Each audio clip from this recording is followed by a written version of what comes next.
খতিব সাহেবের জন্য যে প্রশ্ন বাবা, মুসল্লির জন্য সেই প্রশ্ন, মুয়াজ্জিন সাহেবের জন্য সেই প্রশ্ন, পীর সাহেব, মুফতি সাহেব সবার জন্য একই প্রশ্ন। জিজ্ঞাসা করবে মার রব্বুকা, তোমার রবকে। আল্লাহু আকবার। যখন আমাকে আর আপনাকে কবরের মাধ্যমে রাখা হবে, রাখার পরে আমার রাসূল সাল্লাল্লাহু আলাইহি সাল্লামকে হাজির করা হবে।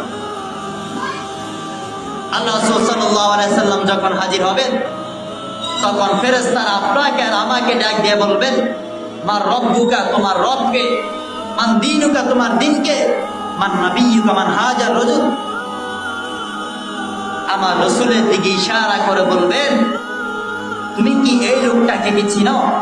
আমাকে আর আপনাকে বলবে যখন আমার আপনজনেরা, আপনার সন্তান, আমার ভাই, আমার আত্মীয় স্বজন যখন আমাকে কবরে রেখে কাক বাড়ায় বাড়ায় চলে আসবে, তখন মুনকার নকির এসে আমাকে আর আপনাকে এই তিনটা প্রশ্ন করবে।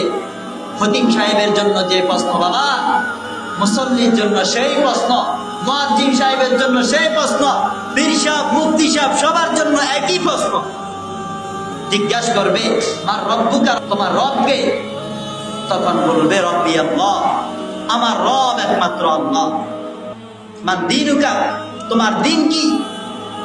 তুমি কোন দিনের উপর অটল ছিলে? কোন দিনটা তুমি স্বীকৃতি দিয়েছিলে? যদি ইমানদার হয় তখন বলবে মান দীনুল ইসলাম, আমার দিনটা হলো ইসলাম। এরপরে যখন আমার রাসূলকে তাকায়া ইশারা করে যখন বলবে মান নাবিয়্যুকা, মান হাজার রাজুল, আমার রাসূলের দিকে ইশারা করে বলবে তাকায় দেখো তোমার সামনে যে লোকটা বসা আছে তাকে কি তুমি চিনো? যদি কোনো ইমানদার ব্যক্তি যদি হয়, যদি আমার রাসূলের আশিক হয়, রাসূলের প্রেমিক যদি হয়, যদি রাসূলের প্রতি দুরূদ পড়ে, ওই বান্দা যখন আমার রাসূলের চেহারা দেখবে তখন গড়গড় করে চোখ দিয়ে পানি ছেড়ে দিয়ে বলবে আমি আমার রাসূলের জন্য দুনিয়ার জমিনে কতই না দুরূদ পড়েছিলাম, রাসূলকে কতই সালাম দিতাম, একটু আশা ছিল আমার রাসূলকে একবার দেখব।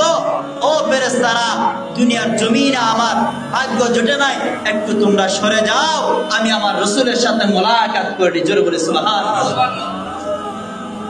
আমার রাসূল ডাক দিয়া বলবে হে ফেরেশতারা সর, তোমরা সরে যাও, আমি এতদিন পর্যন্ত আমার এই উম্মতের জন্য অপেক্ষায় ছিলাম।